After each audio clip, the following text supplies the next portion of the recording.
চালিত যানবাহনের পক্ষে একটি রায় ঘোষণা করেছিল। আপনারা সেই রায়ের কপিটাও পড়বেন। সেই রায়ে বলা আছে শুধুমাত্র হাই রোড ব্যতীত এই গাড়ি সব জায়গায় চলতে পারবে। আমরা আমাদের আইনজীবীদের মাধ্যমে মুজিবুর ভাই যে কথাটা বলেছেন হাই রোডের পাশে লেন করে দিতে হবে, আমরা আইনজীবীদের মাধ্যমে সেখানে উপস্থাপন করেছি। সারা বাংলাদেশে এখন বর্তমান যে হাই রোড আছে সেই হাই রোডের পাশে 14,000 ছোটখাটো বাজার আছে। যদি হাই রোডের পাশে যদি আপনারা লেন করে না দেন তাহলে ছোটখাটো বাজারে কারা মাল নিয়ে যাবে? সেই দ্বিতীয় কোনো পরিবহনের ব্যবস্থা তখন হয়নি। আপনারা খেয়াল করবেন, মাওয়া পার হলেই দেখবেন রাস্তার পাশে কিন্তু লেন করা আছে, সেখানে ছোট গাড়ি চলার জন্য আলাদা লেন। আমরা কিন্তু সেখানে আইনজীবীদের মাধ্যমে উপস্থাপন করেছি। শুধু এখানে করলে হবে না, সারা বাংলাদেশে যেখানে যেখানে হাই রোড আছে প্রত্যেকটা হাই রোডের পাশে এই বাইপাস লেন করে দিতে হবে। তখন আদালত থেকে আমাদেরকে পরামর্শ দেওয়া হয়েছিল আপনারা বিষয়টা মন্ত্রণালয়ে উপস্থাপন করেন, মন্ত্রণালয় বাকিটা সমাধান করবে। এখানে আমি আরেকটা কথা না বলে পারি না, আজ থেকে 2 বছর আগে আমাদের এই গাড়িগুলোকে অবৈধ বলা হতো, কিন্তু এখন কিন্তু গাড়িকে অবৈধ বলতে পারে না। কেন পারে না? আমাদের ওই আন্দোলনের ফসল সুপ্রিম কোর্ট থেকে যেদিন রায় আসছে সেদিনের পরের থেকে এই গাড়িগুলো কিন্তু আর কেউ অবৈধ বলতে পারে না, কিন্তু এর আগে কিন্তু অবৈধ বলতো। মুজিবুর ভাই এখানে আরেকটা পরামর্শ করেছেন, খুব সুন্দর যুক্তি উপস্থাপন করেছেন, এই জন্য আমি মুজিবুর ভাইকে ধন্যবাদ জানাই। গত 15 তারিখ রাতের অন্ধকারে আমাদের বাংলাদেশ সরকারের সড়ক পরিবহন মন্ত্রী, 2 সিটির মেয়র এবং তাদের সাথে সচিবদেরকে নিয়ে অনলাইনে তারা 1 ঘন্টার মিটিং করে সিদ্ধান্ত নিয়ে ফেললেন ঢাকা শহরে ব্যাটারি চালিত যানবাহন চালাতে দেবে না। আমরা তাৎক্ষণিকভাবে সারা বাংলাদেশে আমাদের সংগ্রাম কমিটির নেতৃত্বে সারা দেশে আন্দোলন করে তুলি। সেখানে সাংবাদিকরা প্রশ্ন করেছিল গাড়ি চালাতে দেবে না ঢাকা শহরে, আপনারা কেন সারা দেশে আন্দোলন করছেন? আমাদের পক্ষ থেকে সারা দেশব্যাপী একটাই দাবি ছিল, এরা আমার জাত ভাই, আমার জাত ভাইয়ের পায়ে কোরাল মারবে আর আমি ঘরে একটু বসে ঘুমাবো, সেটা ঘুমাইতে দেব না। সেটা আপনারা ফলো করেছেন। গত 27 তারিখ ঢাকা প্রেস ক্লাবে দ্রুত নীতিমালা এবং লাইসেন্সের দাবিতে সড়ক পরিবহন মন্ত্রণালয় ঘেরাও কর্মসূচি ছিল। আবহাওয়া প্রতিকূল না থাকার কারণে প্রোগ্রাম স্থগিত করে 4 তারিখ আবার সেই প্রোগ্রাম কিন্তু ছিল। আমাদের সেই প্রোগ্রামে সুনির্দিষ্টভাবে ঘোষণা ছিল জাতীয় প্রেস ক্লাবে আমরা মহানগর কমিটির পক্ষ থেকে মন্ত্রণালয়ে স্মারকলিপি দেব এবং সারা দেশব্যাপী ডিসির মাধ্যমে মন্ত্রণালয়ে স্মারকলিপি আসবে। ঠিক একই কায়দায় আমরা যেমন স্মারকলিপি দিয়েছি এবং সারা দেশ থেকে ডিসির মাধ্যমে স্মারকলিপি সেখানে এসেছে। পাশাপাশি মুজিবুর ভাই যে কথাটা বলেছে, আমরা 4 তারিখে 16 তারিখ থেকে আমরা যখন আন্দোলনে নামি তখন বাধ্য হয়ে 20 তারিখে আমরা যখন ঢাকা প্রেস ক্লাবে আমরা একরকম অবরোধ করে ফেলেছিলাম। আমরা মিটিং শেষ করে বাড়িতে আসতে পারি নাই। তার আগেই শুনলাম প্রধানমন্ত্রী উনি ঘোষণা দিচ্ছেন যে ব্যাটারি চালিত যানবাহন সেটা চলবে। তার মানে যেই কথা ঘোষণা দিয়েছিল মন্ত্রী, সেই মন্ত্রীর বক্তব্য প্রত্যাখ্যান করেছে এবং সেটা আবার চালানোর হুকুম দিচ্ছে। এখন এখানে আমার প্রশ্ন, প্রধানমন্ত্রী নিজে যেখানে গাড়ি চালানোর হুকুম দিয়েছে সেখানে কেন আপনারা গাড়ির পিছনে কাঠ লাগাবেন? কারণ প্রধানমন্ত্রী তো আপনাদের হুকুম দেয় না গাড়ির পিছনে কাঠ লাগাইতে। তাইলে আপনারা যদি গ্যারেজ মালিকরা যদি কাঠ নেন, এটার জন্য তো সংগঠন দেয় না। আমরা সংগঠন থেকে বারবার উল্লেখ করছি, আমরা কিন্তু কাঠের বিরুদ্ধে আন্দোলন করি না। আমরা আন্দোলন করতে হচ্ছি সরকারের বিরুদ্ধে। সুনির্দিষ্ট নীতিমালা ঘোষণা করতে হবে এবং লাইসেন্স দিতে হবে। আমাদের কথা হলো যে লাইসেন্স যদি গাড়ির চালকরা মালিকরা পায় তাহলে কাঠ ব্যবসা অটোমেটিকলি বন্ধ হয়ে যাবে। তাহলে আমরা কাঠ ব্যবসায়ীদের সাথে কেন শুধু শত্রুতা করতে যাব? এখন কাঠ আপনারা নেবেন কি নেবেন না সেটা আপনাদের ব্যাপার, আমাদের ব্যাপার না। আমাদের গতকাল আমাদের এলাকায় একটি ঘটনা ঘটেছে, আমি আপনাদের শিক্ষার জন্য কথাটা বলি। গতকালকার এক থানায় আমাদের এলাকার 2টা গাড়ি আটকেছে, দারোগা গাড়ি আটকেছে, যুক্তি দেখায় যে গাড়ির পিছনে তোমার কাঠ কেন, এই জন্য তোমার গাড়ি আটকানো হলো। প্রধানমন্ত্রী যেখানে গাড়ি চালাতে হুকুম দিচ্ছে, আপনারা কেন কাঠ লাগাইছেন? যান, কাঠ যারা লাগাইছে তাদেরকে ধরে নিয়ে আসেন, আর নাইলে গাড়ি দেওয়া হবে না। আমার কাছে ফোন আসছে, ভাই এইভাবে গাড়ি আটকাইছে। আমি বলছি ঠিক আছে, তোমাদেরকে তো মন্ত্রী বলে দিছে, প্রধানমন্ত্রী যেখানে বলছে গাড়ি চালানো হুকুম দিছে, সেখানে তোমরা কাঠ লাগাইছো কেন? এখন তোমাদের গাড়ি কিভাবে ছুটিয়ে আনবা এটা তোমাদের ব্যাপার, এটা সংগঠনের ব্যাপার না। তাই প্রিয় ভাইরা, আমি যে কথাটা আবার আপনাদের সামনে উপস্থাপন করছি, আমরা গত 20 তারিখে প্রধানমন্ত্রীর ঘোষণার পরে যখন গাড়িগুলো উন্মুক্ত করে দেয়, 20 থেকে 24 তারিখ অর্থাৎ 4 দিন আমরা রোডে আমরা বিভিন্ন জায়গায় পরিদর্শন করেছি। আমাদের গাড়ির চালক ভাইয়েরা আমার সামনে কলার ঝাঁকায় বলে, আজকে গাড়ি নিয়ে গুলশান গেছিলাম, আজকে গাড়ি নিয়ে প্রধানমন্ত্রীর বাড়ির সামনে দিয়ে আসলাম, আজকে গাড়ি নিয়ে সংসদ ভবনের সামনে গেছিলাম। পিআইডি দেখলে এমন বুড়ি আঙুল দেখায়, তার মানে 4 দিনে তারা যে পাওয়ার পেয়ে গেছে। 4 দিনের মাথায় আমাদের এলাকায় চুরাইন এবং পোস্তগোলায় পিআই মাইকে ঘোষণা করতে আছে আগামীকাল থেকে কোন কোন রোডে গাড়ি চলতে পারবে না।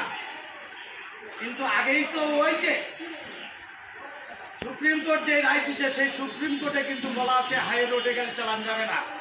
কিন্তু এইবার যেটা করছে, সেখানে 22টা মহাসড়কের নাম উল্লেখ করা হয়েছে। এখন 22টা মহাসড়ক তো আমাদের শ্রমিকেরা জানে না কোথায় 22টা মহাসড়ক।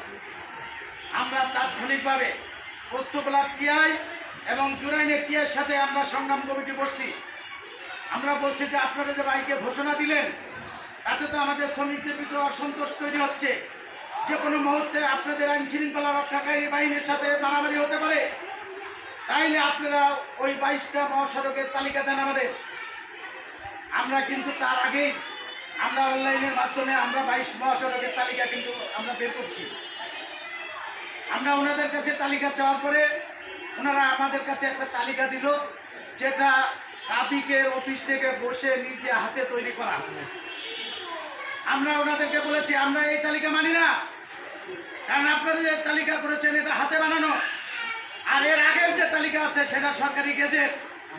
15/2015 সনের একটা গেজেট আছে, সেই গেজেটে 22টা মহাসড়কের কথা উল্লেখ করা আছে।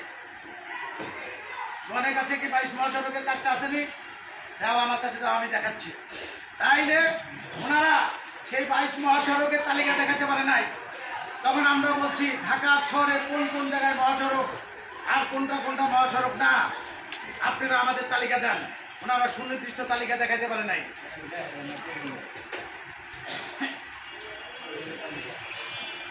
এই হলো 22 মহাসড়কের তালিকা, ভিতরে সব কিছু আছে। ওনারা এই কাগজ দেখাইতে পারে নাই, কিন্তু আমরা দেখাইছি। দেখানোর পরে টিআই এবং একটা এসির নেতৃত্বে 5টা টিআই থাকে, সেই এসি পর্যন্ত মিটিংয়ে ছিল। শেষ পর্যন্ত ওনারা বলছে সরকারের পক্ষ থেকে অল্প দিনের মধ্যে আর একটা গেজেট আসবে, আপনারা একটু ধৈর্য ধরেন, ওই গেজেটের অপেক্ষা করেন। তখন আমরা বলছি ঠিক আছে, আপনাদের গেজেটের অপেক্ষা রইলাম, কিন্তু যেখানে যেখানে গাড়ি চলতে পারবেন আপনারা বলতে আছেন, এই কথা উদ্র করেন, কারণ এটা মহাসড়কের ভিতর নেই। তখন ওনারা বাধ্য হয়েছে, ওনারা যেই জায়গায় গাড়ি চালানোর কথা উদ্র করতে বলছে, সেই কথা উদ্র করতে বাধ্য হয়েছে। তাইলে মুজিবুর ভাই যে কথাটা বলছে, আমরা তো চাই আপনাদের এলাকার একটা শক্তিশালী কমিটি হোক, এবং এই এলাকার যতগুলি টিআই আছে আমরা সেই সমস্ত টিআইয়ের সাথে বসবো, বসে তারা 22টা মহাসড়কে যদি তালিকা দিতে পারে তাইলে আমার গাড়ি সেখানে যাবে না, আর যদি তালিকা দিতে না পারে সেখানে আমার গাড়ি ঢুকবে। প্রয়োজনে আমরা সংগ্রাম কমিটি আপনাদেরকে নিয়ে সেখানে আন্দোলন করতে বাধ্য হব। আমি একটা ছোট্ট একটা শিক্ষণীয় কথা বলি। আমাদের এলাকার একজন ড্রাইভারের গাড়ি নয়াবাজারে আটকাইছে সকাল 5:30টায়। আমাদের এলাকার জনপ্রতিনিধির কাছে উনি ফোন করে জানাচ্ছে, ভাই আমার গাড়িটা আটকাইছে। কেন আটকাইছে, কী কারণে আটকাইছে বাচ্চা তো বলতে পারবো না। বললাম যে ট্রাফিকের কাছে মোবাইলটা দাও, ট্রাফিক মোবাইল ধরে না, ট্রাফিক ঘাটতারামি করতে আসছে। তখন আমি বললাম যে আমাদের এলাকার থেকে প্রতিনিধিরা আপনাদের যান তার কাছে, সেখান থেকে আমরা লোক পাঠাইছি। যাওয়ার পরে ট্রাফিকের সাথে যখন কথা বলছে, ট্রাফিকটা এইভাবে জিজ্ঞেস করছে, আপনি যে গাড়ি ধরছেন এটা কি মহাসড়কের আওতায় পড়ে কিনা? যদি মহাসড়কের আওতায় পড়ে তাহলে আমার কাগজ দেখান। তখন উনি কাগজ দেখাইতে পারে না, উনি টিআই দোষ দিছে, ওই টিআইয়ের কাছে। তখন ওনারা বলছে যে টিআইয়ের কাছে কাগজ গাড়ি ধরবেন আপনি, এটা কিভাবে হয়? আমার গাড়ি তো ওই কয়েক ঘন্টাতে আটকে রাখছেন, এইটা ড্যামারেজ দিবেন। তখন বাধ্য হয়ে উনি গাড়ি ছেড়ে দিয়েছেন। এর আগে ওনার কাছে 1200 না 1400 টাকা চাইছে, এর নিচে হলো হবে না। তাইলে আন্দোলন করলে সব কিছু সমাধান করা যাবে। ওই ভিক্টোরিয়া পার্কাম আর ওই দয়াগঞ্জন মোড় কন আর যেখানেই কন, তাহলে শক্তিশালী কমিটি লাগবে। আপনাদের এখানেও শক্তিশালী সেই কমিটি করতে হবে, তাইলেই কিন্তু সেই দাবিগুলো আনা সম্ভব হবে। তাই আমি এখন আপনাদের সামনে আলোচনা করার জন্য আহ্বান করব আমাদের যে শাখা কমিটি, বটতলা শাখা কমিটির সাধারণ সম্পাদক সোহানকে সংক্ষিপ্তভাবে বক্তব্য নিয়ে আহ্বান করছি। এবং সোহানকে বলবো গত 4 তারিখে যে স্মারকলিপিটা দেওয়া হয়েছে, স্মারকলিপিটা যেন পড়ে শোনায় দেওয়া হয়। আসসালামু আলাইকুম। এখানে উপস্থিত সম্মানিত নেতৃবৃন্দরা,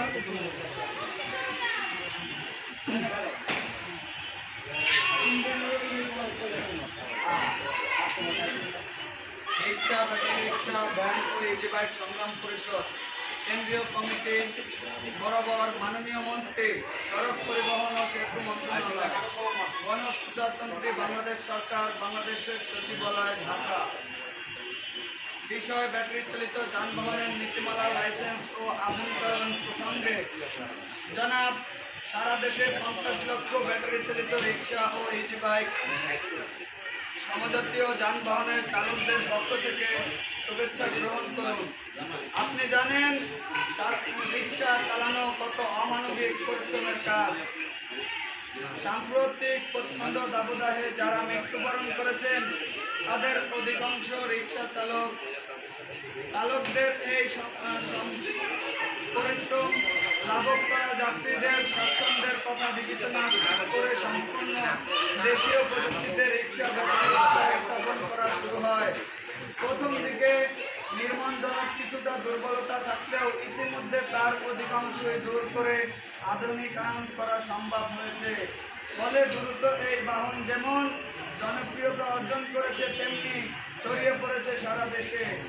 এইসব বাহন ব্যবহার সহজ, সস্তা এবং শহরের ছোট রাস্তায় চলতে পারে বলে স্বল্প আয়ের মানুষের দৈনন্দিন কাজে এক অপরিহার্য বাহন হয়ে দাঁড়িয়েছে। মাননীয় মন্ত্রী, আপনি জানেন সারা দেশে প্রায় 50 লক্ষ চালক পরিবার সহ ব্যাটারি চালিত 3 হুইলার ও সমজাতীয় যানবাহনের উপর প্রত্যক্ষভাবে নির্ভরশীল।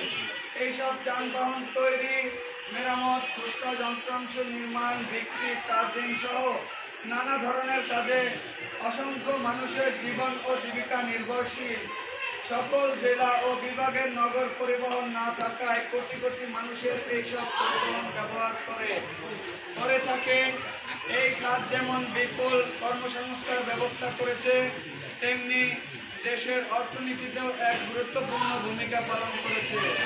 আপনি জানেন এইসব বাহনের চালকরা বিদ্যুৎ চুরি করে না, বর্ধিত দামে প্রায় 25 টাকা ইউনিট বিদ্যুৎ কিনে থাকে। তাই কোটি মানুষের জীবিকা, যাতায়াত এবং দেশের অর্থনীতি বিকাশের সাথে এই কাজ গুরুত্বপূর্ণ। আপনার মাধ্যমে এই খাতের উন্নতি ও শৃঙ্খলা আসবে তা আমরা প্রত্যাশা করি। আমরা মনে করি নিম্নোক্ত বিষয়ে আপনার সিদ্ধান্ত এই কাজকে গতিশীল গণপরিবহনে পরিণত করবে। 1 নম্বর, ব্যাটারি চালিত 3 হুইলার ও সমজাতীয় মোটরযান নীতিমালা 2021 চূড়ান্ত ও দ্রুত গেজেট প্রকাশের কার্যকর পদক্ষেপ গ্রহণ করুন। 2 নীতিমালা আলোকে ব্যাটারি রিক্সা ও ইজি বাইকের নিবন্ধন, লাইসেন্স ও রুট পারমিট প্রদান করুন। 3 কারিগরি রুটিন সংশোধন করে ব্যাটারি চালিত যানবাহনের আধুনিকায়ন করুন। 4 চার্জিং স্টেশন স্থাপন করে বিদ্যুৎ চুরি ও অপচয় বন্ধ, রাষ্ট্রীয় কোষাগারে সমৃদ্ধি সহায়তা করা। 5 চালক সহ সংশ্লিষ্টদের পর্যাপ্ত প্রশিক্ষণের ব্যবস্থা করে সড়কের শৃঙ্খলা প্রতিষ্ঠা করা। 6 নম্বরে চাঁদাবাজি হয়রানি বন্ধে কার্যকর ব্যবস্থা গ্রহণ করা। 7 নম্বরে প্রতিটি সড়ক মহাসড়কে স্বল্প গতির যানবাহনের জন্য আলাদা লেন তৈরি করুন, যাতে সড়কের শৃঙ্খলা ও দুর্ঘটনা এড়ানো যায়। মাননীয় মন্ত্রী, আমরা মনে করি আপনি এই উদ্যোগ নিলে এই খাতের সংকট দূর করে উন্নতশীল সেবা প্রদান করা সম্ভব। তাই আপনার মাধ্যমে 50 লক্ষ চালক ও তার উপর নির্ভরশীল কোটি কোটি মানুষের জীবিকা ও জীবনমান উন্নয়নের কার্যক্রমের মধ্যে আমরা প্রত্যাশা করি। নিবেদক খালিকুজ্জামান লিপন, আহ্বায়ক রিক্সা ব্যাটারি রিক্সা ভ্যান ও ইজিবাইক সংগ্রাম পরিষদ, কেন্দ্রীয় পরিচালনা পরিষদ। দাবি আমরা মন্ত্রী মহোদয়ের কাছে স্মারকলিপির মাধ্যমে সেখানে পেশ করেছি এবং 1 মাসের আলটিমেটাম দেওয়া হয়েছে। জুন মাস আমরা সারা জুন মাস আমরা দেখব। জবানবদ্ধ রাখেন। আমরা এখানে আজকে বেশি সময় অতিবাহিত করতে পারবো না, কারণ ইতিমধ্যে আমাদের সারা দেশব্যাপী আমাদের একটা কর্মসূচি চলতে আছে। সেই কর্মসূচির অংশ হিসাবে কিন্তু আমরা আজকে আপনাদের এলাকায় আসছি এবং আমাদের এলাকায়ও আমাদের কর্মসূচি চলতে আছে। আমরা সেই কর্মসূচি ফালাই খেয়েই কিন্তু আপনাদের এলাকায় আসছি। যে প্রিয় ভাইরা, এখন আপনাদের সামনে সংক্ষিপ্তভাবে আলোচনা করবেন আমাদের শ্যামপুর কদমতলী থানার অন্তর্গত বউবাজার শাখার সাধারণ সম্পাদক জেনারুল ইসলাম। জেনারুল ইসলাম এখন কিছু বক্তব্য রাখবেন।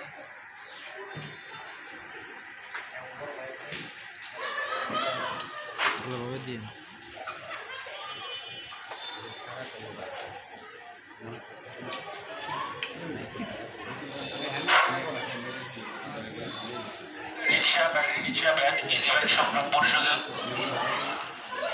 পক্ষ থেকে আপনাদেরকে শুভেচ্ছা ও সালাম।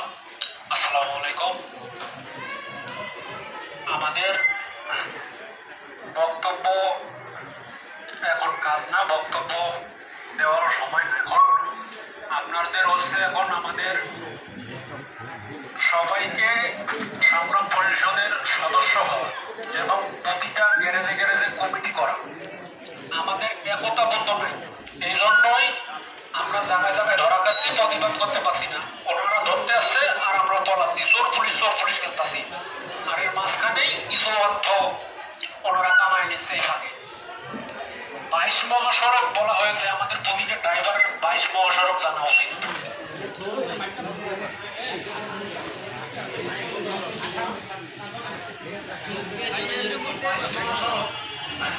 22 মহাসড়ক কি আপনারা জানেন কিনা জানি না। 22 মহাসড়ক হচ্ছে পুরো বাংলাদেশ মিলে 22টা সড়ক। খালি ঢাকায় যেতাম, ঢাকায় আমরা তো মনে করছি, অনেকে মনে করে ঢাকায় 22টা। ঢাকায় আসলে 22 মহাসড়ক নাই, পুরো বাংলাদেশ মিলে 22 মহাসড়ক যোগ করা হয়েছে। এই 22 মহাসড়কে রিক্সা ওটা নিষিদ্ধ করেছে। তাইলে এখন চিন্তা করেন, আপনার হচ্ছে ভিক্টোরিয়া পার্ক কই, আর হচ্ছে সদরঘাট কই, আর হচ্ছে আপনার দয়াগঞ্জ মোড় কই, এগুলা সব আমাদেরই রোড। এখানে আপনার বিশ্ব রোড নাই। এরপরে কি হচ্ছে, ওনারা ধরছে।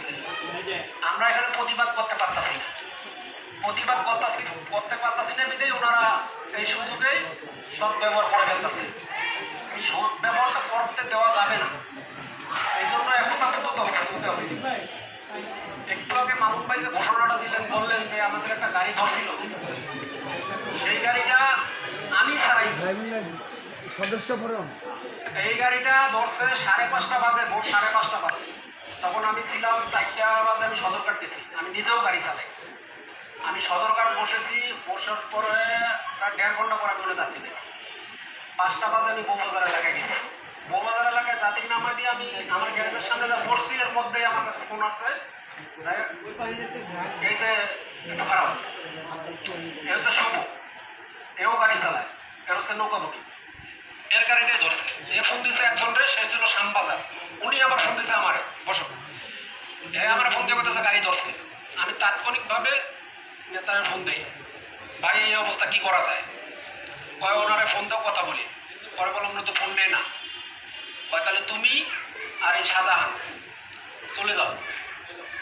আরেকজন ছিল যে যারা প্রথমে ফোন দিয়েছিল, 3 জনে আমরা চলে যাই সেখানে, আর কেউ না। আমি যাই ট্রাফিককে বলি, আপনি যে গাড়িটা ধরছেন কোন নিয়মে ধরছেন আমার একটু বলেন। উনি আমার উত্তর দিল কি জানেন, তোমাকে আমার আগে চেয়ারটা মাপলো, মাথার থেকে পা পর্যন্ত দেখলো, দেখার পরে বলতেছে তোমাকে সেই কৈফিয়ত দিতে হবে। আমি বলছি অবশ্যই সেই কৈফিয়ত দিতে হবে, কারণ আমার ড্রাইভার রোডে চলে, কোনখানে যাওয়া যাবে না না যাবে তার তো আমাকে জানিয়ে দিতে হবে। আপনি আমাকে বলেন কোন কারণে ধরছেন, এই জায়গায় কি আসা যাবে না না যাবে, এটা কি 22 মহাসড়কের আওতায় পড়ছে না বাইরে। তখন উনি বলেন এটা আমি যে সঠিক জানি না, এটা টিএ আসুন, টিএর সাথে লাভ করেন। তাই আমি বললাম না, টিএ আসা পর্যন্ত আমার অপেক্ষা করা যাবে না, আমার সময়ের দাম আছে, আমার যেতে হবে। আপনারা যান, ড্রাইভার থাক, আমি স্পেশালভাবে দেখবো এটা।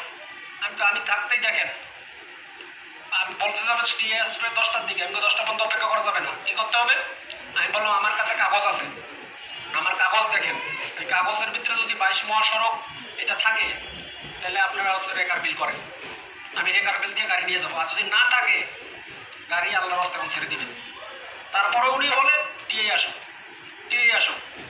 তখন আমি ওনার সাথে কথাবার্তা দিয়ে তখন মামুন ভাইকে ফোন দিই, মামুন ভাই এই কথা বলে বা ফোন দাও, তখন আমি ওনাকে ফোন ধরাই দিই।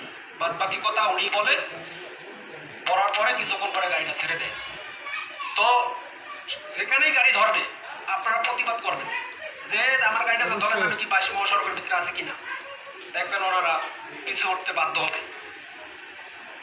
ঠিক আছে, পলানের দিন নাই, আর পলানের দিন নাই। এখন আমাদের সামনে যে সুযোগ আছে এই সুযোগগুলো নেওয়ার পালা। পলাবো কেন, আমরা কি চুরি করতে আসি নাকি? যারা চুরি করবে তারাই তো পলাবে। তো আপনারা যারা যারা ড্রাইভার আছেন সবাই সদস্য হয়ে যাবেন এবং প্রতিটা এলাকায় এলাকায় কমিটি করবেন। এই কমিটি হলেও হবে কি যে ডাক দিলে সবাই আসবে, আসতে বাধ্য হবে, যে কারণ কমিটিতে যোগ হয়েছে। আর এখন ডাক দেন তো 10 জনে পান কিনা, আমরা তো মুখে বলি আগে এটা করেন ওটা করেন, এখন ডাকেন না 50 জন ডাকেন, এখানে পারেন কিনা, আসবে না। যখন কমিটিতে তালিকা আসবে তবে আমি তখন ডাকতে আমার কমিটি আমার চাইতেই হবে, যত কাজ থাকবে তাহলে আসবে। তখন ওনাদের মাথায় একটা কথাবার্তা বলতে একটা সেট হয়ে যাবে যে আমার এটা করা উচিত, যাওয়া উচিত, এটার তো আমি জড়িত। এই জন্য বলবো সবাই একতাবদ্ধ হবেন এবং কমিটিতে যোগ দেবেন। ধন্যবাদ, এই বলে আমার বক্তব্য শেষ করছি। এখন আপনাদের সামনে বক্তব্য রাখবেন শ্যামপুর কদমতলী থানার সংগ্রামী আহ্বায়ক বিশিষ্ট শ্রমিক নেতা জালালউদ্দিন। জালালউদ্দিন এখন আপনাদের সামনে বক্তব্য রাখবেন।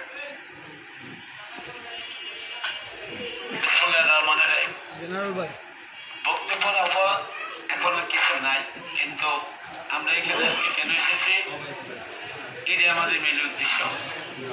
অর্থাৎ আমরা যে সমস্যা নিয়ে এখন বর্তমানে আছি, এই সমস্যাটা কিভাবে সমাধানের রাস্তা আমরা পেতে পারি, এটাই আমাদের মূল কথা। অর্থাৎ দৈনিক যে আমাদের যন্ত্রণা, দৈনিক যে আমাদের সমস্যা, এই সমস্যা কিন্তু আমাদের একদিন আর 2 দিনের ব্যাপার না। এই অটো গাড়িগুলা বাইর হওয়ার পরপরই আমাদের উপরে এই ধরনের সমস্যাগুলা আমাদের জীবনে সঙ্গী হয়ে গেছে। কিন্তু আমরা অসহায় মানুষ, এই গাড়িগুলা যারা আমরা চালাই, ব্যাটারি চালিত এই রিক্সাগুলা, এই অসহায় মানুষগুলা মাথার উপরে কোনো ছাদ নাই, এই রিক্সাওয়ালা বলে আমাদের কেউ মর্যাদা দেয় না, এই রিক্সাওয়ালা বলে আমাদের পাশে এসে সত্যিকার অর্থে অনেক ভালো ভালো মানুষ দাঁড়ায় না। আমরা জানি না আমরা কি অপরাধ করলাম। অর্থাৎ আমার মেন পরিচয়, আমি একজন মানুষ, আমি রিক্সা চালাই না, আমি ফ্যাক্টরিতে চাকরি করি, সেইটা আমার বড় কথা না। আমি তো একটা মানুষ। যারাই আমরা জীবিকার সাথে লড়াই করি, জীবিকার জন্য আমরা কাজ করি, সেটা শ্রমিক হোক, সেটা রিক্সা চালক হোক, সেটা একটা দোকানদারি হোক, যেই হোক, আমরা কিন্তু পেটের জন্য আমরা শ্রম দিয়ে থাকি। অর্থাৎ আমাদের একটাই পরিচয়, সেটা হলো আমরা শ্রমিক। তাই এই শ্রমিক হিসাবে আমরা আসলে কতটা আমাদের দেশে আমরা শ্রমিকের মর্যাদা পাই এটা আমরা সবাই মোটামুটি কম বেশি জানি, কিন্তু আমরা সত্যিকার অর্থে সত্যিকার অর্থে বলতে আমাদের ন্যায্য অধিকার আদায় করতে আমরা ব্যর্থ হই। সেই জায়গাটায় যখন আমাদের ভিতরে অর্থাৎ একতার অভাব, আমাদের ভিতরে কিছু আমাদের পূজার ভুল, তা না হলে মিটিং শুরু থেকে আপনারা তো খেয়াল করছেন যে আমরা একতার জোরে বা একতা হইলে সুবিধা এবং অসুবিধাটা কি। আমরা যদি এখন পুরোটা ব্যাখ্যা দেই, ব্যাখ্যা দেওয়ার কিছু নাই, যেহেতু আমাদের নীতিমালার এখানে বয়ানো হয়েছে, আমাদের দাবিনামাটা দেওয়া হয়েছে, এবং কি আমাদের সংগঠনের যেই অর্থাৎ সংগঠন একতার যে জোর, সেটা আপনারা কিছুটা প্রমাণ পেয়েছেন। আমাদের গাড়ি হলো বউবাজার, আর গাড়ি নিয়ে ধরছে নয়াবাজার, যে জায়গায় আমাদের আওতারই বাইরে, অর্থাৎ যদি আমি থানা হিসাব করি তাহলে আমরা এলাম শ্যামপুর থানা, আর এই ডাইলগ মনে করেন হয়তো গ্যান্ডের বা কোতোয়ালি থানার ভিতরে পড়ছে। তাহলে আমরা কিভাবে শ্যামপুরের নেতা হইয়া আমরা আপনি কোতোয়ালি থানার থেকে গাড়ি ছুটে আনছি? সেটা আমাদের শক্তি না, সেটা আমাদের বাহাদুরিও না, সেটা আমাদের একতা হইলে, একতার যে একটা শক্তি, একতার যে একটা লাইন, এইটা হলো আমাদের মূল কথা। এখানে মেইন কথা হলো যে সত্যিকার অর্থে আমার বড় ভাই কিছুক্ষণ আগে একটা বক্তব্য আছে, সুন্দর কথা বলছে, কিন্তু এই সুন্দর কথার মধ্যে একটু হালকা একটু সমস্যা ছিল। সেইটা হলো আমরা যে যাই বলি, অ্যাকচুয়ালি 10 জনের কাম 2 জন দিয়ে হয় না, 10 জনের কাম 8 জন বা 7 জন বা 9 জন দেওয়া হয়, কিন্তু 10 জনের কাম যদি আপনি বলেন 2 জনে করে তাহলে অসম্ভব, তাহলে এই কাম জীবনও হবে না। তাইলে যার মেইন কথা হলো যে সংগঠন হতে হবে, সংঘবদ্ধ হতে হবে। অর্থাৎ আমাদের গ্যান্ডেরা যে রিক্সাগুলো আছে, যে মালিকরা আছেন, মহাজনরা আছেন, ড্রাইভাররা আছেন, আমাদের একটা সাথে চলে আসতে হবে। ভাই আমাদের উপরে যখন অত্যাচার আসবে সবাই মিলে একসাথে হব, কিভাবে অত্যাচার থেকে আমরা বাঁচতে পারি। আমরা যখন দুঃখে আছি সবাই একসাথে হব, যখন আমরা সুখ করব সবাই মিলে সুখ করব। একতাবদ্ধ হইয়া একটা ছাদের তলে আসতে হবে, যে জন্যই আমরা যাই। আরেকটা কথা বলি, হয়তো সামনে আল্লাহ যদি বাঁচে রাখে, আপনাদের এলাকায় যদি আমরা যেভাবে আশা আপনারা করতেছেন আমরাও করি, যদি আমরা শ্রমিক ভাইরা সবাই এক হতে পারি। আমি কোথার থেকে আসছি এটা বড় কথা না, আপনি কোথার থেকে আসছেন এটাও বড় কথা না। আমার কথা, আমি শোষণ হচ্ছি, অর্থাৎ আমি নির্যাতিত হচ্ছি, নির্যাতন থেকে বাঁচার জন্য আমার পাশে এসে কে দাঁড়াইছে, ওইটা আমার সত্যিকার অর্থে ভাই। আর যেন সুবিধার সময় আইসা মানে অসুবিধার সময় নাই, সুবিধার সময় আমার পাশে এসে দাঁড়ায়, সেইটা কোনোদিন আমার বন্ধু হতে পারে না। কারণ হলো সুবিধাবাদী লোক, আমার দৃষ্টিতে আমি যাবো যে, এরপর আপনারা যাবো কেন, এর এলো সুবিধাবাদী লোক। এখন আমাদের দুঃসময়, এখন আমার এই দুঃসময় যে পাশে এসে দাঁড়াবে সেই আমার পরম বন্ধু হবে। সুখের সময় যারা আমার বন্ধু হয়ে আসবে সেই মুখগুলো আমাদের চিনতে হবে। তাই আমরা আপনাদের কাছে অনুরোধ রাখছি, আমাদের এখন সামনে অনেক বিপদ। অর্থাৎ বিপদ কোনটা? আমরা প্রধানমন্ত্রী আমাদেরকে ঘোষণা দিয়েছে এই গাড়িগুলা লাইসেন্স দিবে অথবা চলতেই দিবে, সেটা কিন্তু মুখ্য একটা আপনার ডিসিশন। কিন্তু একটা কথা মনে রাখবেন, আপনার আমি জায়গা দিচ্ছি কিন্তু দলিল কিন্তু দিই নাই। কিন্তু যতক্ষণ পর্যন্ত আপনি এই দলিল না পাইবেন ততক্ষণ পর্যন্ত যে মালিক আপনি এই জমিনের মালিকানা আপনি দাবি করতে পারবেন না। অর্থাৎ আমাদের লাইসেন্স লাগবে। এই লাইসেন্সের জন্য যা যা আমাদের প্রয়োজন, একতাবদ্ধ হয়ে আমরা ওই লাইসেন্সের অপেক্ষা পর্যন্ত আমাদের মাঠে থাকতে হবে। আমাদের ভিতরে কোনো জাত নাই, আমাদের ভিতরে কোনো হিন্দু, মুসলমান, খ্রিস্টান, নোয়াখালী, দিনাজপুর, বগুড়া, পাবনা কোনো জাত নাই। এই গ্যারেজের ভিতরে যদি 50টা ড্রাইভার থাকে, এক এক ডিস্ট্রিক্টের লোক আছে, তাহলে এক এক ডিস্ট্রিক্টে যদি লোক আছে তাহলে আমরা এই জায়গায় ওই ডিস্ট্রিক্ট ভাগ করলে আমাদের চলবে না। আমরা এক জাত, শ্রমিক জাত, সমস্যা একটা সমাধান করবো আমরা সবাই মিলে। এইভাবে আপনারা সবাই একতাবদ্ধ থাকবেন। এবং কি আমার আরেকটা কথা বলি, রাজনীতি, আমি স্পষ্ট একটা কথা বলি, এখানে রাজনীতিকের কোনো কথা নাই। এখানে আওয়ামী লীগ বোঝে না, বিএনপি বোঝে না, জাতীয় পার্টি বোঝে না, আমাদের বাংলাদেশে যত দল আছে কিচ্ছুই বোঝে না। আমাদের এই সংগঠন শ্রমিকদের সংগঠন, অর্থাৎ অটো রিক্সা রিক্সাবাহীদের সংগঠন। এখানে রাজনীতিক আছে, আমার বাইরে আছে। যখন আমি এখানে কথা বলবো তখন আমি রিক্সা নিয়ে কথা বলবো, যখন আমি এখানে সমস্যার কথা বলবো তখন আমাদের সংগ্রাম পরিষদ অর্থাৎ আমাদের সংগ্রাম পরিষদ যে আমরা কথা বলবো, সেখানে রাজনীতিকের বিএনপি নাকি আওয়ামী লীগের আমার দেখার বিষয় না।